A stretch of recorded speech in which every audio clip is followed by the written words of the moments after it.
But first, tens of thousands of people marched in cities across Australia today to show their pride in Australia and to call for a stop to mass immigration. The government's supposed to work for us, the people. We don't want half there not going on, so we're making a stand today to make things right. Albo, you work for us, mate, and you've got to go. Yeah, Australians turned out in force despite the fear-mongering from politicians and the media. Australia is a nation of foreigners, just like that wonderful song says. From all the lands on earth we come.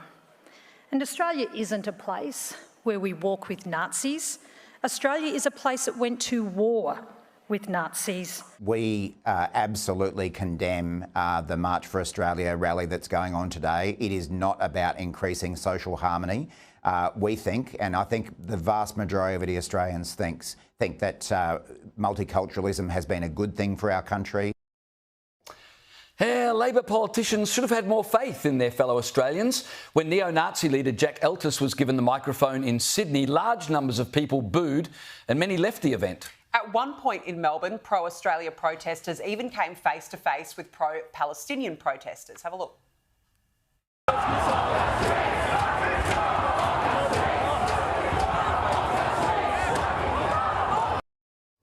There's a lot to unpack in the events of today, but let's start with the key concerns, it seems, of the majority of people who marched around Australia. They're upset that mass immigration has replaced controlled immigration. There was no one that I heard or saw who was anti-immigration. They were anti-mass immigration.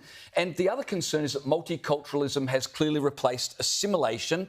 As a result, our country is changing. I don't think anyone would disagree with that. We've got ethnic enclaves around the country. We've got civil unrest every weekend, pro-Palestinian protests. Crime is clearly up as a result of mass immigration in certain areas. And we're continually told on top of that that Australia is built on stolen land and that our history is something to be ashamed of. Is it any wonder then that so many regular mums, dads are upset? For Murray Watt to come on Sky News this morning and say that these protests were, just as a broad brushstroke, hateful and divisive is disingenuous. He knows very well that the vast majority of people are not at all hateful. But even Brad Batten, the Victorian opposition leader, said anyone who's anti-immigration is racist. Well, that's the most stupid thing to say. Immigration is a policy. It's not an indictment on a certain ethnic group. You could be anti-immigration without being racist. And so for the Victorian opposition leader to just write off large numbers of people like that is just silly. But I do understand why politicians, maybe Brad Batten, would be nervous about picking a side in this fight because, as we said, these protests were marred by neo-Nazis getting involved and the lack of leadership in terms of who's running these things, that would be a concern for people as well. So I can understand the reluctance of politicians to get involved, but to dismiss it as hateful and divisive... What, to get involved in the march, or you're talking about the policy in general? To get involved in the march. OK, no, that I can understand.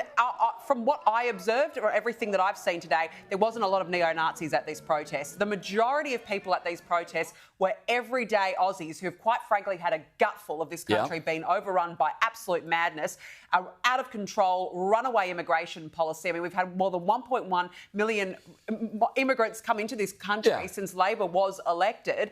And let's be realistic, but we can't sugarcoat this, James. There have been people who've brought into this country, some who hate us, some who hate our values, some who have absolutely no interest in assimilating in this country. So I say good on those people for getting out there and taking a stand. In fact, I think this marks a pivotal moment. I was actually heartened to see all of those Australian flags. People had them draped over them. They were waving them proudly. Thank goodness, finally, we're seeing some Australian pride. Well, where was Murray Watt calling out the pro-Palestinian rallies as hateful and divisive? But if an Aussie flag gets waved, all of a sudden it's an extremist behaviour. And this is the point I want to make, because let's be honest, it is not hateful to wave the Australian flag. Of course not. It is not hateful to love your country. It is not hateful to be proud of your country. Yet you've got the left who peddle this ridiculous narrative that it's racist to wave the Australian flag. Honestly, it's like they tie themselves in knots of guilt constantly. The absolute self-loathing is out of control. And secondly, it's also not hateful to bring up the fact that people are worried about the state of this country when you've got flags of terror groups being waved so brazenly down the Harbour Bridge, or we saw what happened at the Sydney Opera House days after the Hamas attacks. And I find it appalling that the media are just writing today with this neo-Nazi line, marred by neo-Nazis. Yes, I agree that there were neo-Nazis. I do agree, and I condemn that. It is absolutely abhorrent. We should all be condemning that. But that's what the media does, right? But the point of this... The media look for conflict. They do, but the majority... Why wouldn't you write the article? Tens of thousands of people marching for Australia, proud of this country. It just baffles me. Because that's not going to sell papers. It's the conflict that sells. And the other thing I would say is that I also don't think it's unfair to question the types of people we are bringing into this country, especially those who come from places whose values are incompatible with Western democracies, and that is not racist to talk about, and you're not a bigot to bring it up. So everything you've said is correct. The question, though, is where does this movement go? So as a result of today, clearly a big movement. First question, do politicians listen, or do they continue to deride these people? If they deride them and demonise them, then we'll see these marches increase and continue, which raises my second question, and that's the question of leadership. We don't have a Nigel Farage in this country to lead a pro-Australian movement, which leaves it open to either idiots leading the movement. I don't know how a neo-Nazi was given a microphone in Sydney. I agree, appalling. That was just a stupid decision. Someone messed up badly there.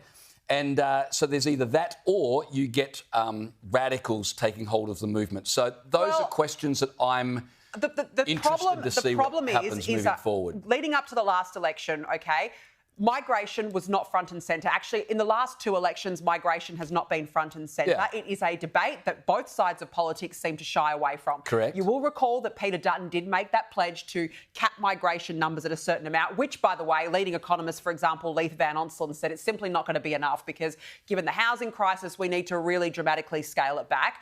But they did not prosecute. The coalition were too scared to go that further on. And I can honestly say, and we've got Pauline Hanson coming up on the show tonight. They're losing numbers to One Nation because they talk about it. Exactly. The only party that is willing to prosecute this argument, and I maintain it is not racist to talk about migration and you're not a bigot to bring it up, but political parties shy away from it. Forget Labor. They're not going to do anything because high migration actually suits Labor politically, but they're not going to do anything about it. It is up to the coalition to prosecute this, and I do not think that they will. And in terms of these marches and where they go, and if they get ugly, the fault is not primarily the marchers, it's our mainstream politicians, Labor and Liberal, who refuse to have the conversation. Yeah. If you end up with chaos on the streets, it's the fault of politicians who won't allow a conversation. That's the big issue. I completely agree. Meanwhile, big Australia just keeps getting bigger and bigger.